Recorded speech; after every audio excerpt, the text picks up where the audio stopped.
ಅದೇ ಈಗ ಹೇಳಿದ್ದೀನಿ, ಕೂಡಲೇ ಅವ್ರನ್ನ ಕಾರು ಪತ್ತೆಯಾಗಿದೆ, ಕೂಡಲೇ ಅವ್ರನ್ನ ಯಾರು ಅಪರಾಧಿಗಳಿದ್ದಾರೆ ಅವ್ರನ್ನ ಟ್ರೇಸ್ ಮಾಡಬೇಕು ಅಂತ ಹೇಳಿದ್ದೀನಿ.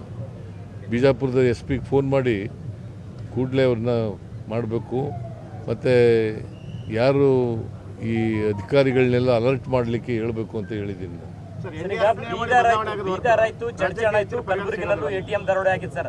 SBI ಬ್ಯಾಂಕ್ಗಳಿಗೆ ಯಾವುದೇ ರೀತಿ ಭದ್ರತೆ ಇಲ್ಲ, ಅವರು ಸೆಕ್ಯೂರಿಟಿ ಗಾರ್ಡ್ಗಳನ್ನು ನೇಮಕ ಮಾಡ್ಕೊಳ್ಳೋದಿಲ್ಲ, CC ಕ್ಯಾಮ್ರಾ ಕರೆಕ್ಟ್ ಆಗಿ ಇಟ್ಕೊಳ್ಳೋದಿಲ್ಲ. ಈಗ ಸೆಕ್ಯೂರಿಟಿ ಗಾರ್ಡ್ಗಳನ್ನ ನೇಮಕ ಮಾಡ್ಕೊಳ್ಳೋರು ಬ್ಯಾಂಕ್ನವರು, ನಾವು ಪೊಲೀಸ್ನವರು ಪ್ರೊಟೆಕ್ಷನ್ ಕೊಡ್ತೀವಿ ಅಷ್ಟೇ. ನಿರ್ಭೀತ, ನಿಷ್ಪಕ್ಷಪಾತ, ವಿಶ್ವಾಸಾರ್ಹ ಸುದ್ದಿಗಳಿಗೆ ಮತ್ತೊಂದು ಹೆಸರಾಗಿರುವಂತ News18 ಕನ್ನಡ ಈಗ ಆಪ್ನಲ್ಲೂ ಲಭ್ಯವಿದೆ. ದಯವಿಟ್ಟು ಇಲ್ಲಿರುವಂತ QR ಕೋಡ್ ಸ್ಕ್ಯಾನ್ ಮಾಡಿಕೊಂಡು ಆಪ್ ಡೌನ್ಲೋಡ್ ಮಾಡೋದಕ್ಕೆ ಮರಿಬೇಡಿ. ನಿಮ್ಮ ಬೆಂಬಲ ಹೀಗೆ ಸದಾ ನಮ್ಮೊಂದಿಗಿರಲಿ. ಧನ್ಯವಾದ. ಬಟ್ ಆ ದುಡ್ಡು ಏನು ಕಳ್ತನ ಮಾಡ್ಕೊಂಡಿರ್ತಾರಲ್ಲ ಸರ್, ಅವ್ರೇನು ಸತ್ಕಾರ್ಯಕ್ಕೆ ಬಳಕೆ ಮಾಡೋದಲ್ಲ, ಇನ್ನೊಂದು ಕ್ರೈಮ್ಗೆ ಬಳಕೆ ಮಾಡ್ಕೋತಾರೆ. ಸೊ ಹಂಗಾಗಿ ಪೊಲೀಸರು ಅಲರ್ಟ್ ಆಗಬೇಕು ಅಂತ ಜನರ ಆಗ್ರಹ ಇರೋಂಥದ್ದು. ಇಲ್ಲ ಪೊಲೀಸ್ ರಾಜ್ಯಗಳಿಂದ ಜಾಸ್ತಿ ಆಗ್ತಿದೆ ಸರ್. ಹೊರ ರಾಜ್ಯಗಳು ಬಿಹಾರ, UP, ಗುಜರಾತಿಂದ ಈ ರೀತಿಯಾದಂಥ ದರೋಡೆಕೋರು ಬಂದು ಮಾಡ್ತಾರೆ ಸರ್. ಅದಕ್ಕೆ ತಡೆಗಟ್ಟಲಿಕ್ಕೆ ಎಲ್ಲ ರೀತಿ ಮುಂಜಾಗ್ರತಾ ಕ್ರಮ ತಗೋಬೇಕು ಅಂತ ಪೊಲೀಸ್ನವರು ಸೂಚನೆ ಕೊಟ್ಟಿದ್ದೀನಿ.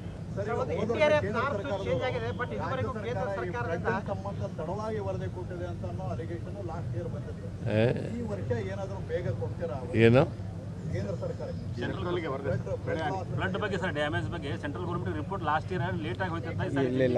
ಲೇಟ್ ಆಗಿಲ್ಲ, ನಾವು ಕಳಿಸ್ತಾ ಅವ್ರು ಕೊಡ್ಲಿಲ್ಲ, ಕೋರ್ಟ್ಗೆ ಹೋಗಿ ತಗೊಂಡು ಆಮೇಲೆ ಸುಪ್ರೀಂ ಕೋರ್ಟ್ಗೆ ಹೋಗಿ ತಗೊಂಡು.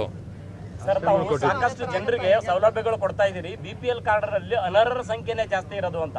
ಯಾರು BPL ಹೋಲ್ಡರ್? ಅದಕ್ಕೆ ಅರ್ಹರು ಯಾರನ್ನು ತೆಗಿಬಾರ್ದು, ಅನರ್ಹರಿಗೆ ತೆಗೆದಾಕಬೇಕು.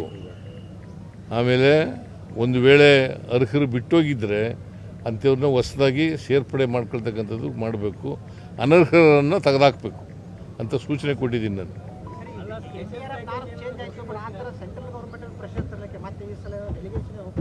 ಇಲ್ಲಿಗೆ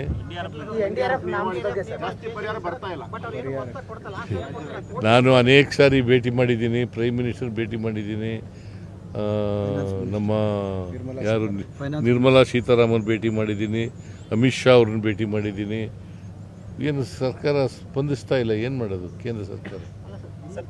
ಜನ ಹಸಿವಿನಿಂದ ಬಳಲಬಾರದು ಅಂತ ಅನ್ನಭಾಗ್ಯ ಅಂತ ಒಂದು ಮಹತ್ವದ ಸ್ಕೀಮ್ ಮಾಡಿದ್ದೀರಿ. ಯಾದಗಿರಿನಲ್ಲಿ ಅನ್ನಭಾಗ್ಯ ಅಕ್ಕಿ ವಿದೇಶಗಳಿಗೆ ರಫ್ತಾಗ್ತಾ ಇದೆ ಸರ್. ಅದಕ್ಕೆ CID ಎಂಕ್ವೈರಿ, CID ಕೂಡಲೇ CID ಎಂಕ್ವೈರಿ ಮಾಡಿಸ್ತಾ ಇದ್ದೀನಿ.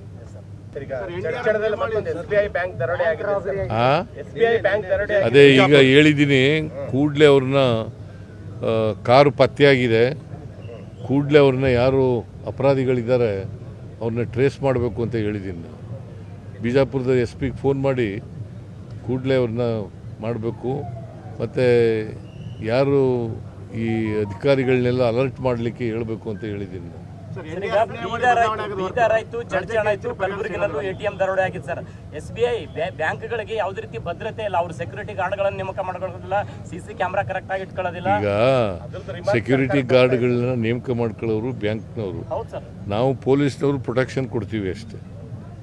ಬಟ್ ಆ ದುಡ್ಡು ಏನು ಕಳ್ತನ ಮಾಡ್ಕೊಂಡಿರ್ತಾರಲ್ಲ ಸರ್, ಅವ್ರೇನು ಸತ್ಕಾರ್ಯಕ್ಕೆ ಬಳಕೆ ಮಾಡೋದಲ್ಲ, ಇನ್ನೊಂದು ಕ್ರೈಮ್ಗೆ ಬಳಕೆ ಮಾಡ್ಕೋತಾರೆ. ಸೊ ಹಂಗಾಗಿ ಪೊಲೀಸರು ಅಲರ್ಟ್ ಆಗಬೇಕು ಅಂತ ಜನರ ಆಗ್ರಹ ಇರೋಂಥದ್ದು. ಇಲ್ಲ ಪೊಲೀಸ್ ರಾಜ್ಯಗಳಿಂದ ಜಾಸ್ತಿ ಆಗ್ತಿದೆ ಸರ್. ಹೊರ ರಾಜ್ಯಗಳು ಬಿಹಾರ, UP, ಗುಜರಾತಿಂದ ಈ ರೀತಿಯಾದಂಥ ದರೋಡೆಕೋರು ಬಂದು ಮಾಡ್ತಾರೆ ಸರ್. ಅದಕ್ಕೆ ತಡೆಗಟ್ಟಲಿಕ್ಕೆ ಎಲ್ಲ ರೀತಿ ಮುಂಜಾಗ್ರತಾ ಕ್ರಮ ತಗೋಬೇಕು ಅಂತ ಪೊಲೀಸ್ನವರು ಸೂಚನೆ ಕೊಟ್ಟಿದ್ದೀನಿ.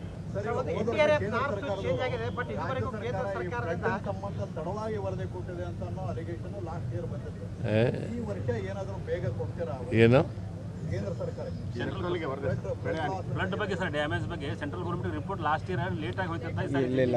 ಲೇಟ್ ಆಗಿಲ್ಲ, ನಾವು ಕಳಿಸ್ತಾ ಅವ್ರು ಕೊಡ್ಲಿಲ್ಲ, ಕೋರ್ಟ್ಗೆ ಹೋಗಿ ತಗೊಂಡು ಆಮೇಲೆ ಸುಪ್ರೀಂ ಕೋರ್ಟ್ಗೆ ಹೋಗಿ ತಗೊಂಡು.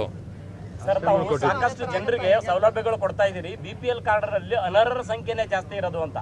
ಯಾರು BPL ಹೋಲ್ಡರ್? ಅದಕ್ಕೆ ಅರ್ಹರು ಯಾರನ್ನು ತೆಗಿಬಾರ್ದು, ಅನರ್ಹರಿಗೆ ತೆಗೆದಾಕಬೇಕು. ಆಮೇಲೆ ಒಂದು ವೇಳೆ ಅರ್ಹರು ಬಿಟ್ಟೋಗಿದ್ರೆ ಅಂಥವ್ರನ್ನ ಹೊಸದಾಗಿ ಸೇರ್ಪಡೆ ಮಾಡ್ಕೊಳ್ತಕ್ಕಂಥದ್ದು ಮಾಡಬೇಕು, ಅನರ್ಹರನ್ನು ತೆಗೆದಾಕಬೇಕು ಅಂತ ಸೂಚನೆ ಕೊಟ್ಟಿದ್ದೀನಿ ನಾನು.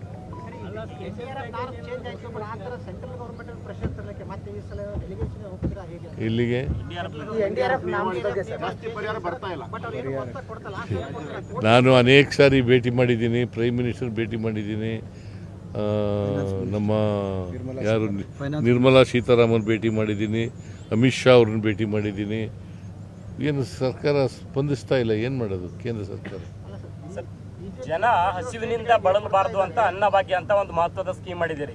ಯಾದಗಿರಿನಲ್ಲಿ ಅನ್ನಭಾಗ್ಯ ಅಕ್ಕಿ ವಿದೇಶಗಳಿಗೆ ರಫ್ತು ಆಗ್ತಾ ಇದೆ ಸರ್. ಅದಕ್ಕೆ CID ಎಂಕ್ವೈರಿ CID ಕೂಡಲೇ CID ಎಂಕ್ವೈರಿ ಮಾಡಿಸ್ತಾ ಇದ್ದೀನಿ. ನಿರ್ಭೀತ, ನಿಷ್ಪಕ್ಷಪಾತ, ವಿಶ್ವಾಸಾರ್ಹ ಸುದ್ದಿಗಳಿಗೆ ಮತ್ತೊಂದು ಹೆಸರಾಗಿರುವಂತ ನ್ಯೂಸ್ 18 ಕನ್ನಡ ಈಗ ಆಪ್ನಲ್ಲೂ ಲಭ್ಯವಿದೆ. ದಯವಿಟ್ಟು ಇಲ್ಲಿರುವ QR ಕೋಡ್ ಅನ್ನ ಸ್ಕ್ಯಾನ್ ಮಾಡಿಕೊಂಡು ಆಪ್ ಅನ್ನ ಡೌನ್ಲೋಡ್ ಮಾಡೋದಕ್ಕೆ ಮರಿಬೇಡಿ. ನಿಮ್ಮ ಬೆಂಬಲ ಹೀಗೆ ಸದಾ ನಮ್ಮೊಂದಿಗಿರಲಿ. ಧನ್ಯವಾದ.